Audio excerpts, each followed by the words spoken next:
Hi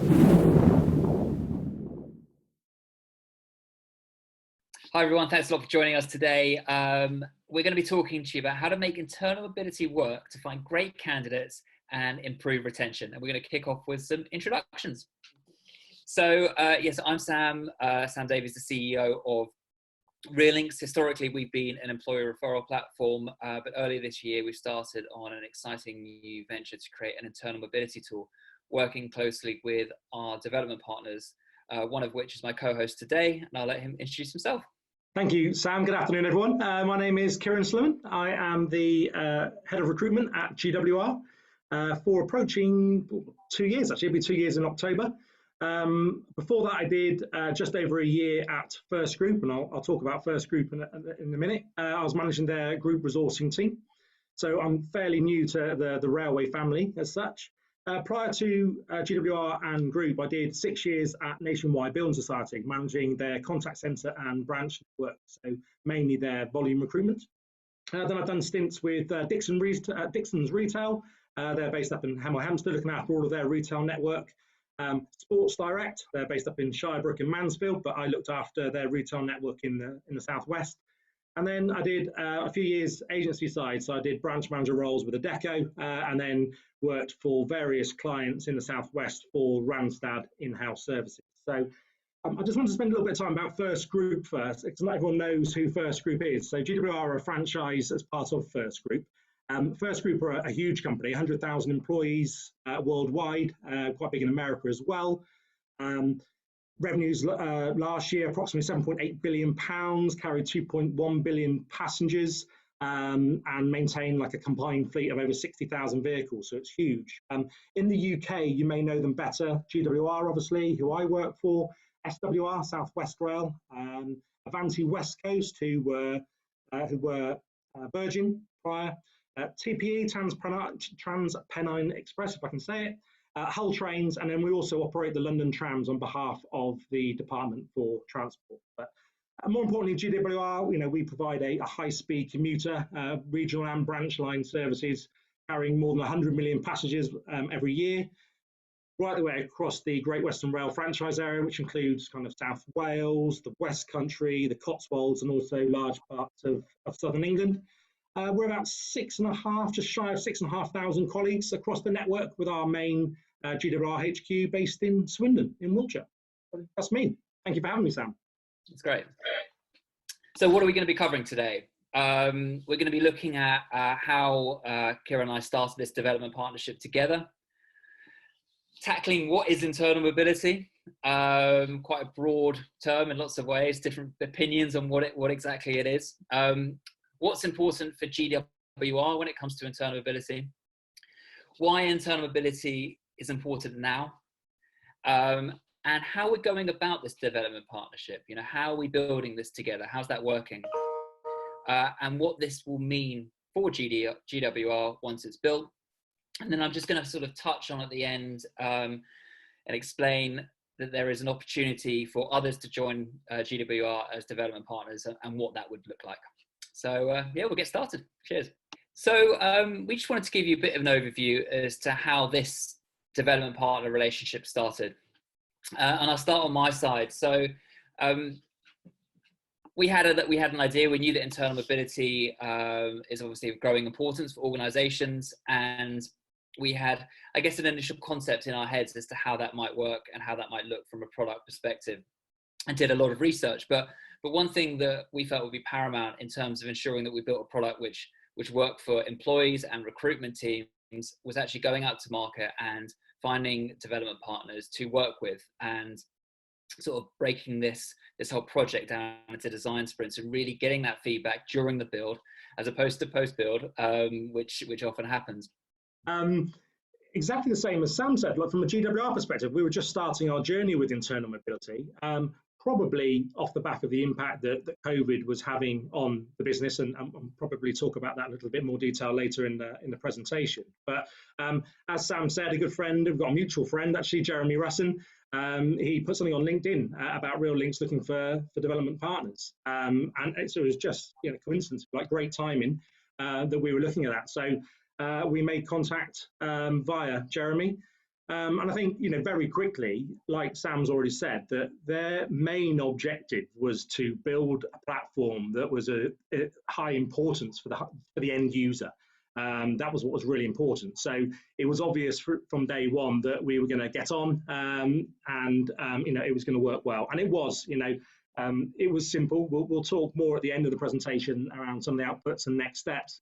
But I think from my perspective, it's been really simple from day one. So, after an initial kickoff meeting, Sam pulled forward a proposal, a series of sprint sessions. So me and a member of my team, Claire Baston, joined weekly sprint sessions with Sam and Dan, and we just worked through in detail. And I think that the really great bit for us is that we had our employees, our colleagues at the heart of what we did, but also it mapped to our GWR processes, so it was tailored to our needs.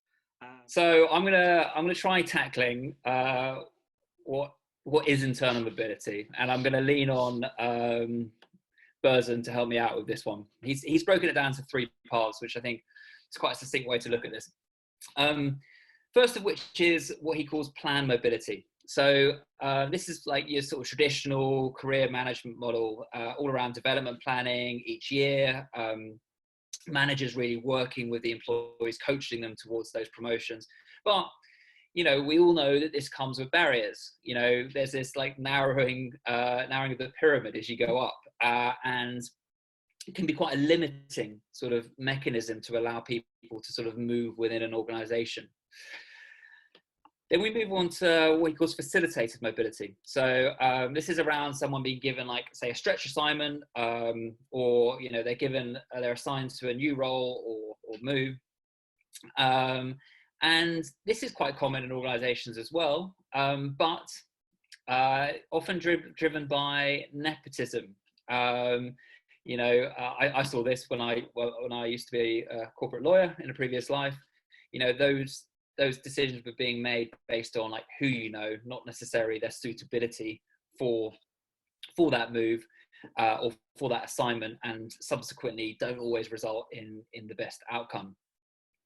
And then there's agile talent mobility, which I think is a really interesting one, less common within organizations. And this is the idea that sort of people are moving around all the time, working on more than one thing at one time, multiple projects, joining various teams or initiatives. Now, this is quite common within like a job function. As a developer, I might work on lots of different things within that space. But what it's less common, where it's less common is, moving between like job functions or business areas. Me, if I was in the marketing team, me doing something with the dev team, for example, that's far less common, but it might happen within those job functions. So, okay, what does internal mobility encompass? If we look at those 3 parts, well, it can encompass a lot of things. And these are just some of the things that come up or are associated with internal mobility, like development planning, career pathing, succession planning, performance management, skills assessment, mentorship, internal projects, internal jobs. Now, these are some of the key things. These are some of the things that Keirran and I talked about. I've talked about with other development partners, that come up all the time when you're talking around internal mobility. There are other things too, but where we started with this was actually looking at this broadly. Okay, these are all the things that internal mobility could be. And we sat down right at the beginning of this project, and our starting point with all the development partners is that, okay, out of these things, what matters to you? And at this point, I'm going to sort of hand over to Keirran to talk about sort of what matters to GWR. For us, we really wanted to enhance our internal marketplace. So at GWR, we already have an area within our employee portal called Your Space. Basically, it's a system designed to give our colleagues access to lots of existing resources via quick access channels internally, like Yammer, etc. Essentially, Your Space is divided up into 4 separate areas. So we've got well-being, which is all about keeping our colleagues healthy, social, which is all about keeping our colleagues connected, GWR knowledge, so keeping specific GWR knowledge up to date, and then personal development, so giving access to the learning resources, so access to the learning management systems at GWR and allowing them to build their development. So, this platform, this technology would sit nicely within that employee portal and help bring it all together. And like Sam said, there's a whole number of things that encompass, but I've picked out kind of 4 areas, if you like, specific to GWR. So, identifying skills, let employees promote their skills and experience, and identify unknown skills that are good fit for live vacancies and projects. So it's, we have, like I said, 6,500 employees at GWR, and about 3,500 to 4,000 of those sit in our customer service and operations directorate. Because they're what we call our volume roles, we don't ask for their CV as part of their application process, because they sit through a number of either situational judgment tests or other assessment tools. So actually, we've got a whole host of internal colleagues there that we don't know a great deal about. So there's a little bit there. We've got recommended roles that might be of interest and match their skills. And I think the focus here for me was about lateral moves being just as important. So this is about development. This isn't necessarily about promotion. And actually, through this, you can see that you can get your development by getting access to whether it's other business areas, whether it's access to projects, or whether it's access to to mentors. So that lateral piece is really important for us, rather than just that traditional promotion. I put projects because we have experience with a lot of projects at GWR, and it's not just GWR. So some of those operating companies I spoke about at the beginning that are part of First Group, we work quite closely across some of those operating companies in First Group, and often big projects are set up to work across group. And this would give those people within our colleagues within GWR access to some of those projects which historically they wouldn't have access to. So that was really, really big for us. And I think that'll be a really big win for us. And then mentors. And it's an interesting one. Actually, part of the sprint sessions with Sam, we actually we drafted in a couple of colleagues from our L&D team that look after this. And do you know what? I'm a mentor myself at GWR, and we've got some great news stories, but scarily, a lot of it is quite manual, and it's done on people's experience. So, one of our colleagues in L&D has been with the business for about 25, 30 years. So when someone wants to be a mentor or have a mentor, he would match those two people together based on his experience at GWR. Whereas what we're using here is a piece of technology which will do that matching for us. And it will match. The bit I really like about this is it matches not only to kind of areas of the business that people might want to get exposure to, but it matches skills as well. So skills that they want to learn or want to develop. So from the areas that we've just discussed, why are these areas important to GWR? We've listed a few things on the slide there. I think that there's lots of research out there, and I think research has shown that internal mobility is good for overall business talent acquisition teams in terms of lower talent acquisition costs, faster time to productivity, and improving your retention rates versus external recruitment. I think one of the interesting things at GWR is our average tenure at GWR is 11 years. And I think, I was reading a white paper the other day, and I think the average is something like 2.3 or 2.2 or 2.3 years. And at GWR, it's 11 years. So actually, we'd be taking advantage of colleagues that are already aligned to our company values and our behaviours. So thus reducing reducing retention versus external hiring. So I think that's really, really important.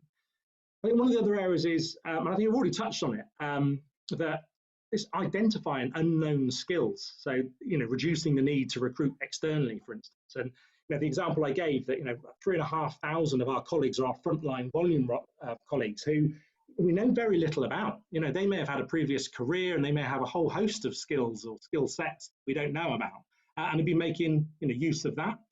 And I think the really relevant point to that at the moment is post-COVID. I think probably can't go through a presentation without talking about COVID, unfortunately. But our business is one of those prime businesses which has been impacted by COVID. You only have to look at any of our trains or our stations to see that our business has been impacted. We are going to have to change as a business to be able to survive and to return to the volumes that we saw before. So to do that, we're going to need more skills or new skills and experiences. And we may already have that. So it's having access to that data. And then engagement for us is incredibly important. I think, again, there's research out there that says that, internal mobility can improve engagement by up to 49%. But, we do a survey every year at GWR. It's called Your Voice, and it goes out to all of our 6,500 colleagues. And the latest results show that 87% of our colleagues would recommend GWR as an employer. 85% feel that their manager treats them with respect. 83% enjoy their job with GWR, and 79% are proud to work for GWR. So we've got a set of really strong results already, but we strongly believe that this type of tool, this technology, will really help us drive those scores up. So we're really excited to monitor and watch that and report back on that. And then finally, we talked about the projects and retention rates. Well, we're looking as part of this to see if we can share talent across those operating companies that we talked about in groups. So rather than lose colleagues, not just externally, but we want to see if we can increase the mobility to those operating companies. And again, we think that this tool can help us do that. So we're really excited about that because it's been talked about for a long time at First Group, and we've never really been able to do it. So we're hoping this is one of the first positive steps to getting that right. So why internal mobility now? Keirran's already touched on the fact that COVID has accelerated the need to look at internal mobility within GWR, but actually we found this as a trend across lots of organisations. There's a need for sort of companies to look at restructuring quickly, and internal mobility and making internal mobility work is a great way to do that. The reality is that companies need to move people quickly into the right roles as part of those restructuring processes. And if they're not aware of skills that are within the organizations, and if they don't have a sort of proper internal mobility sort of scheme structure in place, it's really difficult to make that work. And the result of that being that employees within organizations aren't being moved into the right roles. They're sort of sitting there idle when they could be really helping the company to deal with what is quite a testing period. I think, so not related to COVID quite so much, but I think, there is a growing trend that employees should start to take control of their own career development. I think historically, it's been very much down to the managers to decide where people should go internally. And let's be honest, it's not always the case that the manager's going to know what's right for you or what's best for you. And often the way employees deal with that is by moving to another job in another company. That's just the reality of how movement works, because they don't feel that they're able to control their own career development internally. So I think that if we really want to deal with this, we've got to give them the tools to do that. And as I said, I think that's a growing trend in the market. Final one I leave you with, Berzon's all over this. He really, his analysis on this sector is super extensive, and he thinks so, and he does know a thing or two, I suppose. So now I'm going to explain how Keirran and I and our other development partners are tackling this together. So Keirran gave you a bit of an overview as to the fact that we're running a series of design sprints with them. We're doing exactly the same thing while there are other development partners. And we're looking at sort of key areas of the platform and how this needs to function to make it work. And I'm just going to highlight a few of the key ones here. So first of which is, effectively matching employees to jobs, projects and mentors based on skills, and this is really like a key point, and I've devoted a whole slide to it, which I'll show you in a second, because it's the crux of what we're trying to achieve here. But in order to even start with that matching, we've got to do a number of other things. So key thing is capturing employee skills and interests in the onboarding. And see, might seem straightforward when you think about it, but it isn't actually. And actually how that looks and how the questions that are asked, we've learned through the discussions that we've had, will be slightly different from organisation to organisation. There needs to be an element of sort of customising it. So a lot of this is around sort of self-assessment, but how do we ask the right questions to draw those skills out, to really get the skills that we need to start doing that matching? Is it, what are your top skills? Is it, asking them specific questions based on their business area to really draw them out? There are lots of things to consider, and lots of things that we've worked on together to make that work, as well as capturing their interests as well. Then it's like, okay, how do we make this actionable and engaging for employees? You know, we're talking about 3 different areas here. We're talking about jobs, projects, and mentors. How do we make that dashboard work to get them excited about the different options, make it really clear to them? And then it's looking at sort of those listing pages. So we spent a lot of time looking at wireframes around sort of the job and project listing pages, and then getting Keirran's thoughts on sort of how do we make that look and work for the sort of hiring manager side of things, the recruitment side of things, in terms of sort of how that talent pool's ranked, managed, accessed, etc. And then Keirran touched on it earlier, but actually, you know, what is currently sort of a manual process for GWR, but actually is a really interesting and good process that they've put together manually. So how do we take lots of the great stuff about what's already there and automate it and manage that mentorship process, and give sort of the people running that at the moment internally access to sort of like moderate, if you like. And then finally, you know, this is, you know, there's no taking away from it. This is a sort of sensitive area. You know, we're talking about internal employees like applying for jobs and projects that they might not get. You know, they're not always going to be ready for that move, but they're potentially great in what they're doing, and they might be great for that move in, you know, 6 months, a year's time. So how do we keep them happy and engaged while also relaying that they haven't been selected on this particular point? So that feedback process for employees is crucial and paramount. So we'll be looking at that as well. And then we did an interesting session sort of around analytics. You know, what analytics do we need to be recording here? You know, if we're going to be demonstrating some sort of ROI to the business that this is working, this is helping, what are the key things that we need to be looking at? So there are lots of other things that we've been looking at over this period, but I just wanted to sort of highlight those ones. That last bit that you just touched on, having a feedback process, having data.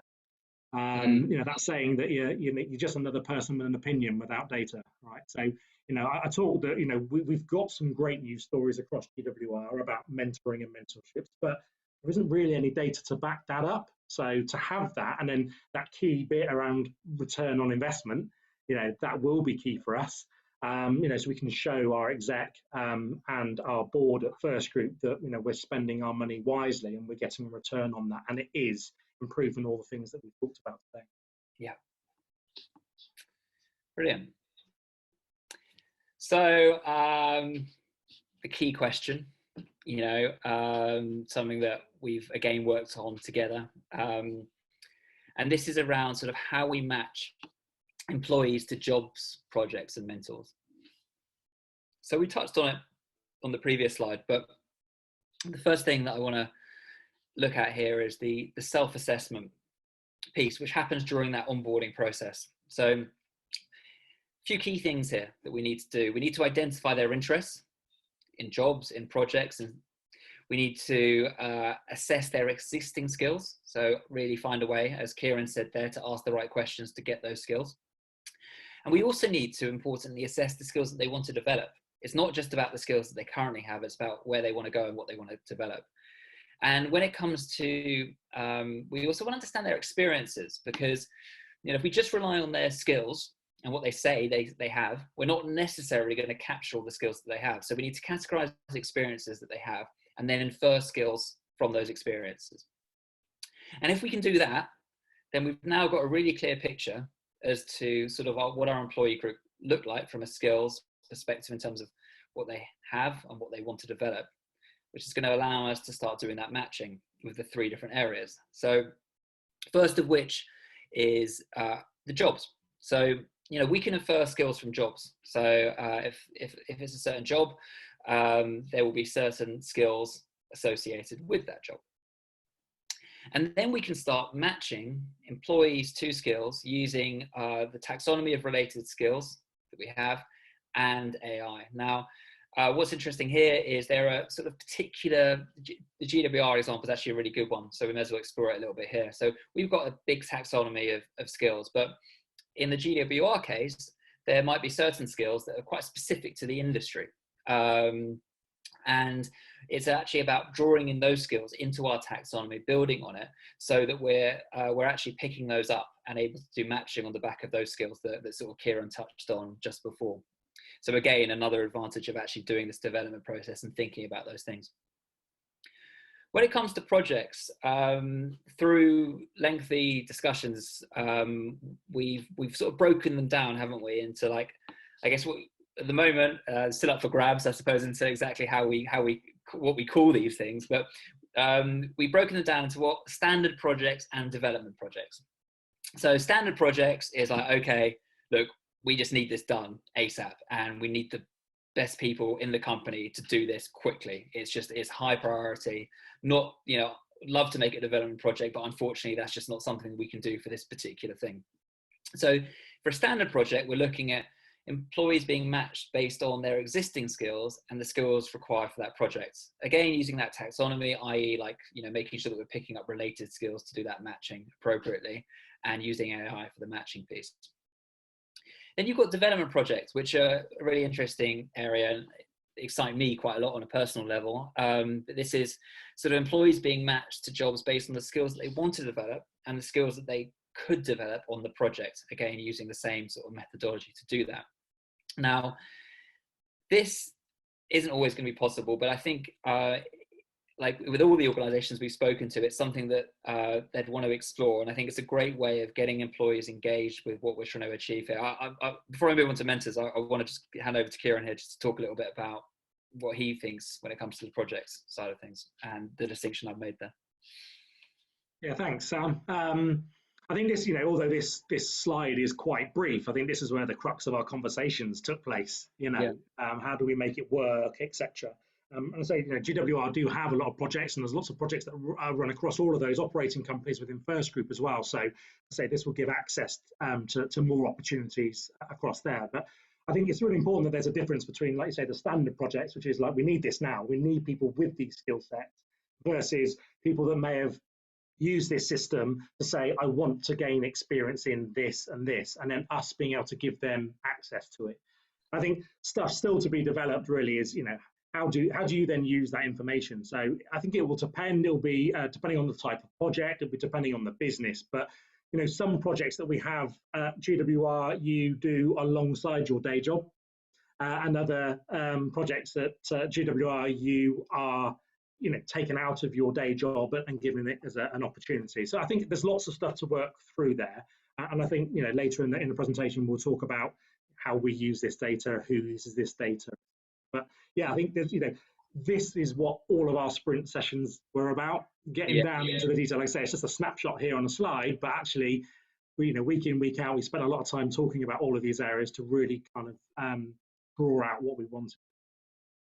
Absolutely. And stuff like, okay, it's a project, it's going to have like lots of different role types. Each role might have like a different sort of time requirement. If a developer might be needed for, say, 2 days on that project, a salesperson might be needed for like 2 weeks on that project. And actually it's sort of marrying up all those things as well as the skills piece. There are so many things to each of these areas that we've essentially worked through and developed together. The final one on this is mentors. So this, I think, is a really sort of important linking piece. So I had some debate when we started this project. Should mentors be included in as part of this? Like, is that really internal mobility? But if you think about the fact that people are, what we're trying to do here is allow people the opportunity to move internally for jobs or projects, and they might need help doing that. And that's why I think the mentorship piece is so important. So this and that enables them, gives them that helping hand to make those moves by matching them to mentors who could help them based on the skills that they've said that they want to develop and the skills that the mentor has, or more to the point, the skills that the mentor feels comfortable mentoring. And I think this is going to be crucial, particularly when you're looking at those standard projects and those jobs. Somebody coming into their dashboard that I talked on the previous slide is is expressed an interest in sort of 6 key jobs, for example. And when they first start on this journey using the platform, they might see those jobs that they've expressed an interest in, and find out actually, I'm matching in these skills, but in these skills I don't have them. So, how do I get there? What do I do? And there are two key ways that you can do that. You can be looking at the development projects, and you can be working with a mentor who can help direct you in terms of training courses, etc., to really sort of get you there. And that's where the sort of the LMS piece comes in. But I think these three areas really do sit nicely together and work together, in my opinion. But that matching piece that underpins each of those areas is crucial, because we've got to be matching individuals to the right jobs, the right projects, and the right mentors to make this work. So over to you, Keirran. What will this mean for GWR? Thanks, Sam. Still up for debate. So what will this mean for employees, and what will it mean for the recruitment team at GWR? I mean, the latter is, I don't know. So we haven't decided yet where this sits. And I think it is one of those topical conversations, like we mentioned at the very beginning of this presentation, in terms of where does internal mobility sit? Does it sit with L&D? Traditionally in some companies it has, or does it sit with, recruitment? So we're unsure, but for me, it's more important that we get it right rather than where it sits. That can be a discussion we can have internally, later down the line. Yes, there's an argument there that traditionally recruitment teams or talent acquisition teams are matching people with skills to roles. So there's some similarities there that would suggest it could sit quite naturally in recruitment. But I'm not precious, and it's just it's exciting to be part of this in terms of moving forward. What does it mean for employees? I mean, just having, I think, actually coming back to from a GWR perspective, just having access to the data in the first place, would be great. I think it will really improve the communication and the relationship that you have with your L&D teams. We already have a great relationship with L&D. There's lots of crossovers. I think linking up to the high performing talent that's already in the organisation and the work that goes on in that space, I think that will be really important. So that relationship building internally can only be a good thing. I think for colleagues, it's about opportunities. It's about exposure. It's about improving we talked about the candidate experience. It's about improving engagement. So for employees, this could be a great platform to help develop themselves. For me, it's like an always-on internal application or an always-on CV, isn't it? They are almost shouting quietly about the skills and the experience that they've gained, and it might be their manager might not know about it, and they're taking the initiative. Back to that power shift piece, they are taking that into their own hands, their development into their own hands. So what this is doing, and what we are doing here with this technology, is giving them exposure to all of those opportunities that we've already spoke about, I think. And I think the technology is key to that. I've talked about the manual processes that currently exist in some areas in GWR. The technology that we've been working on with you allows us to make or realise lots of efficiencies. So I think that's going to be a couple of the big wins from a GWR perspective. So not just a product solution. I think I can talk quite generically around here. This is, I think we have already touched on it, but there's a need to create a culture of internal mobility. So getting it on the agenda. Is it part of your resourcing strategy? Is it part of your people strategy, your HR people strategy? Is it part of your business plan? You need to be able to gain buy-in from the very top here.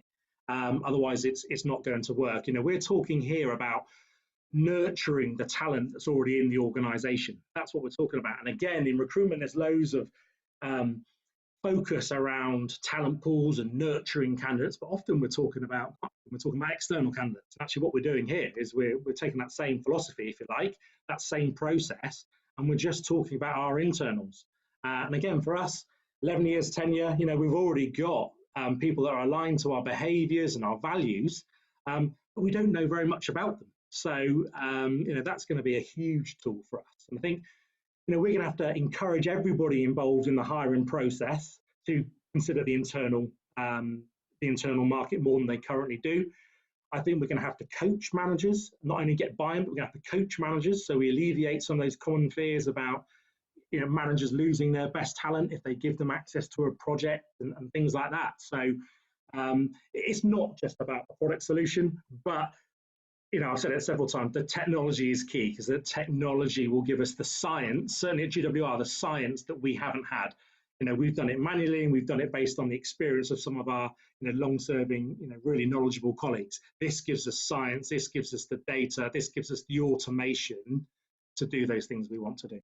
Yeah, I think it's very much a, they work in harmony, right? But I think to launch this effectively, the tool is needed, the product is needed to make it work. I think that's been true of every organisation that we've spoken to. To manage this appropriately, it's incredibly difficult to make it work manually, and businesses seem to be struggling with it, understandably. But I completely agree with all of this. I think that needs to work with like doing the offline work, working towards changing that internal mobility culture, and really encouraging managers and getting their buy-in to it. And I think if we can nail those two things over the next little while, I'm really excited by what we're going to be able to achieve together. I think it's hopefully we're going to really be seeing some great ROI off the back of it. It's actually worth saying at this point that this is like this. We could look at this as almost the first instalment from Keirran and me on this. What we'd probably aim to be doing with you, in 6 months' time, is probably doing another talk where we're actually sort of taking you through where we got to, what do those analytics look like, and how's it worked. And I think it's going to be really interesting to share that with the market. So, as I mentioned earlier in the presentation, GWR pretty much came on board at, day one of us sort of thinking about this process, which has been great. So we had some sort of basic wireframes of how the platform looked, and the different features, etc. And we were able to basically, through these sort of series of design sprints, take Keirran and Claire through each of those wireframes, really get their thoughts. It was a great way of like starting a conversation and getting us all thinking about, but this is missing, or could we do this slightly differently? It really sort of allowed us to all get a bit creative and explore how to sort of solve the problems, if you like. And we're now excitingly at a point where we've actually sort of been through all of the sort of initial wireframes that we put together, got their feedback, and we're in the process of sort of preparing version 2 of each of those wireframes. So we're getting closer and closer, and this is true of the other development partners that we're with, to sort of being near sort of final form on those wireframes, which is fantastic, because that means that we can start the build, which is where we want to get to, because we want to start using this platform. And what's great as well is with new development partners coming on board, they're coming on board at a slightly later stage, but they're actually sort of coming on board when we've done a lot of the sort of initial thinking. So so Keirran Hotels, for example, started quite recently. And it's great to sort of be able to talk them through where we've got to, and then they come in with a fresh perspective. We're still because we're doing the build, and we will be doing the build for the next little while, we're still able to customize and adapt, and bringing people in at different stages has been really beneficial. So no, from our side, it's been a great process. I would strongly recommend any vendors out there that, if you're looking to build a new product, see if you can get dev partners on board, because it really does change the game. Keirran and Claire have been like a joy to work with, as of our other dev partners, and I really think that we're gonna nail this product, because we're working with the likes of Keirran. Yeah, same for me. It's been a pleasure to be part of this from day one. I've already talked about, we've been learning, Claire and I have been learning, from this process. But yeah, this is, the really exciting stages now, because, getting those wireframes is kind of like, the first part of all of that work we've done. But more importantly, it gives me something a bit more solid to start having the conversations internally that we need to have. So whether that's within our HR leadership team around where this sits, how we really use this data, and how can we maximize this, etc. But also, I mentioned that we have a number of unions at GWR, so it allows us to engage fully with our unions, get their buy-in, and really bring them on as part of this journey as well. So they really help drive some of this activity across GWR. So they'll be key players in helping us with this. So Yeah, it's been thoroughly enjoyable. Actually, it also gives me something to show my boss that I have actually been doing something for a few weeks now. There's an end product there. I haven't just been joining weekly chat sessions with Sam at Real Links. You know, there is an end product that will benefit our colleagues. So, yeah, it's been great, Sam. Thank you. So we just talked a bit about it, about what it's like to be a development partner, and we really want to bring more development partners on board. You know, we're going to be doing this build over the next few months, looking for sort of a product release right at the beginning of next year. And there is an opportunity for anybody listening to this to join GWR, Informa Markets, Keirran Hotels, and JISC as a development partner and come on board. And you know, that's a benefit to us at Real-Links. That's also a benefit to GWR, Informa Markets, Keirran Hotels, etc. Because you know, you might have a perspective that they haven't thought of yet. And I think like the more minds we can get looking at this problem and coming up with solutions, the better. What does this look like? So it's 4 sort of 1 hour long design sprints over the course of 4 weeks, focusing on different areas of the platform that Keirran and I have talked to you about today. And then once built, sort of review and testing of the platform.